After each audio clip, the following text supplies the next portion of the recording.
Taxation is Theft. Happy Sunday. Hope you guys had a great 4th of July. Dan, Taxation is Theft Berman here with some information that you must know as it relates to executive orders. The past few days, Governor Greg Abbott, not the comedian as in Abbott and Costello, I would have preferred that one in office probably. He issued an executive order saying that everybody must wear masks. Okay, before I get into this, I want to say, just because you can doesn't mean you should. I'm talking to you, not him.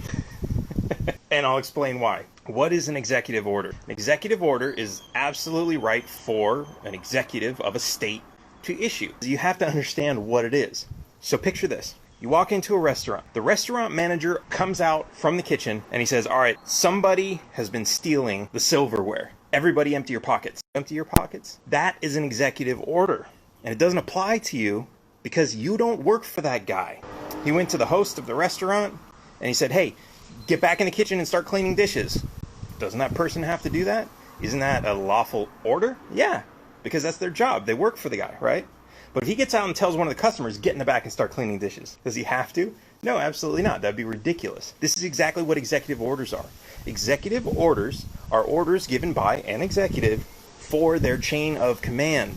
They do not have the authority to tell us what to do because we don't work for them. They cannot order us to do things. People are going to get really uptight about this. Think about it. The news is saying the governor says everybody must wear a mask. And everybody hears everybody, and they don't understand it's everybody who works for the government. So a lot of people are like, oh, everybody has to wear masks. Then they start snitching on their neighbors. Police show up. Yeah, you're supposed to wear a mask. Why? Because police don't even know what an executive order is. The police are actually supposed to follow the executive order because they work for the government. But you and I aren't supposed to follow that order. I mean, it would be nice if you did. Don't get me wrong. There is a virus going around, but it's not an obligation. We cannot be arrested for not wearing a mask. Unless, of course, you do it on somebody's private property and they ask you to leave or they tell you to put a mask on and you refuse. You're violating their private property. Sure, you can get arrested for that. But you're walking down the street. You're not getting too close to anybody. You're not wearing a mask. Some grumpy person called the police. Police comes up to you and says, hey, you have to wear a mask. And you say, no, I don't have to. Well, there's an executive order. It doesn't matter. That order doesn't apply to me. And the cop says, well, what, you think you're above the law? No, actually, I just understand what the law means. Officer says, okay, well, I'm going to give you a citation. And you say, well, I'm not going to sign it.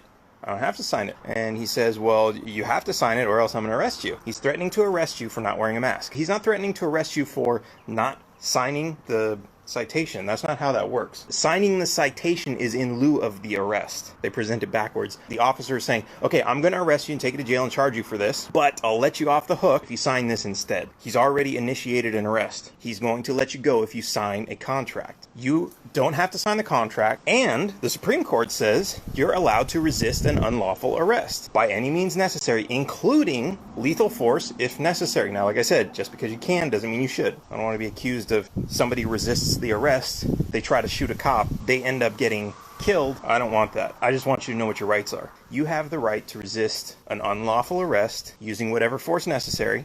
That could just mean, hey, you know what? I don't want to sign your citation. I don't have to sign your citation. I'm going to walk away. Let them know. I know my rights. I know if you come and you try to unlawfully arrest me, I have the right to resist. I have the right to use lethal force if necessary. I'm just going to walk away and try walking away. I'm not saying you should. I'm saying you could.